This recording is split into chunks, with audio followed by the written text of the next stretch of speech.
Bernie Sanders has never been a Democrat, and yet we welcomed him into this presidential fight.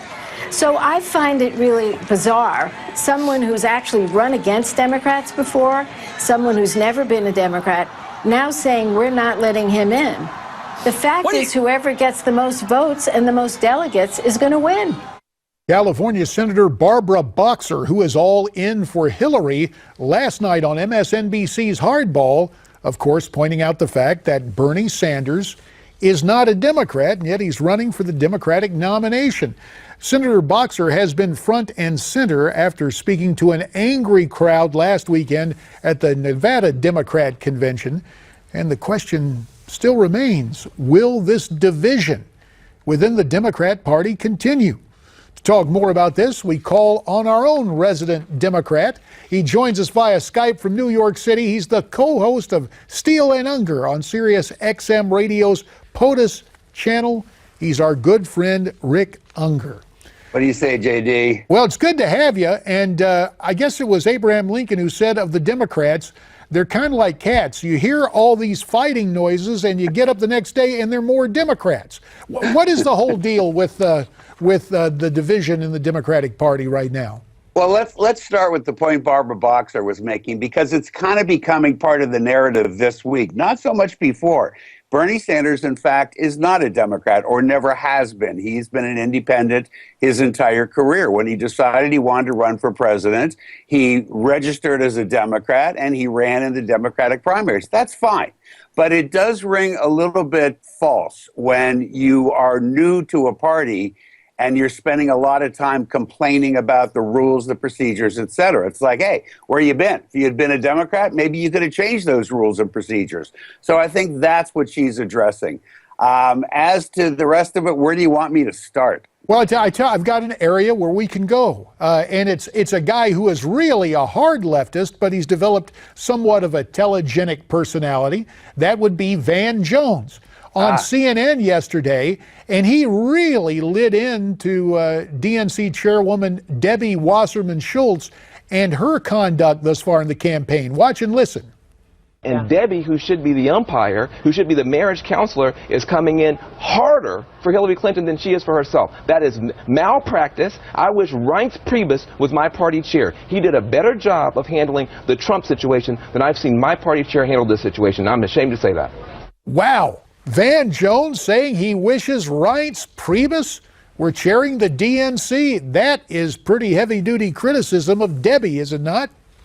Well, yeah, I don't know if I'd go so far as to say that I prefer Reince as our chairman. However, look, I mean, what Van was talking about, I've frankly been talking about for quite a while. I am not a Bernie supporter, to be frank, but I'll tell you what, there's no question that Debbie Wasserman Schultz has had her finger on the scales in this primary season right from the start. And I find it offensive, too. I've got to say, I've never been much of a fan of her as the chairman, and I think this season has shown why.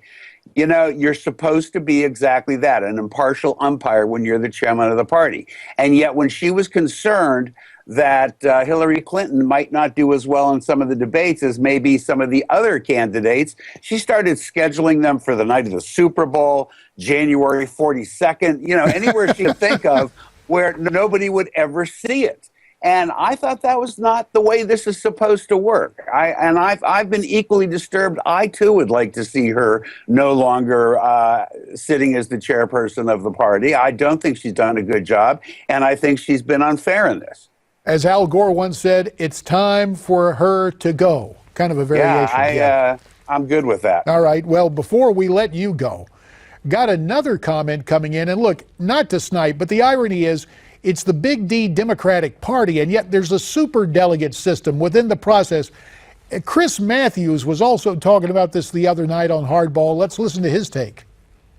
Well, I had a proposal last night for party reform, and I hope we can see it get somewhere, because a lot of this stuff doesn't strike me as democratic, uppercase or lowercase democratic. There's a lot of things that happen. Superdelegates should be gone. I agree with that. There's no reason why somebody should have an automatic ticket at a convention where they actually have a vote they never earned, okay? And I got to tell you, I agree with Chris. Put up a historical marker. What about you? Got about a minute left.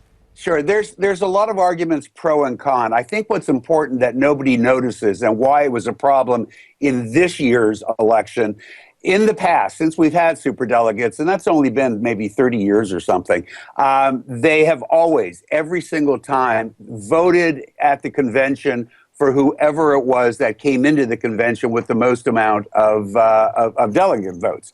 What was different about this time is we had all of these superdelegates committing to Hillary Clinton before the election even began. So when you look at a total of votes for Hillary Clinton, you see all these hundreds of superdelegates being counted in on that, when in the past, that's not what would happen. This is the part that's disturbing so many people. At least wait till you get to the convention, see how the people in your state voted, see what's going on, and then make your decision. And that's been the problem. And that might kill the system because of it.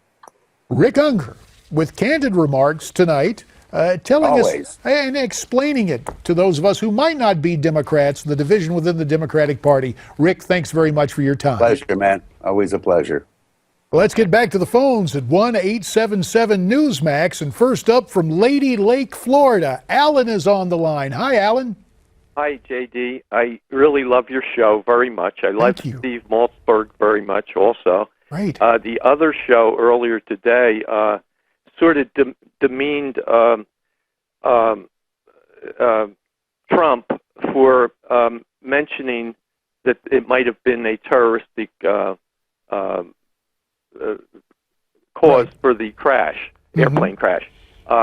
Your other commentators that you had on, they thought it was refreshing that he immediately went that way, since our current administration can take up to a week before they ever even mention terroristic attacks. And the other thing, Alan, of course, with the crowd in charge right now, they never couple the words Islamic with the word terror, and that's also disturbing. And look, as for the preceding program, Steve's a good friend, and of course, having a difference of opinion is what it's all about. But it is worth noting what Trump said. He said, it looks like a terrorist attack. He spelled it out. He didn't go, oh, it's too early. He just said what's on everybody's mind. And Alan, we thank you for sharing what's on your mind. Let's go out west now. Colorado Springs, Colorado is where we find Cheryl. Hiya, Cheryl.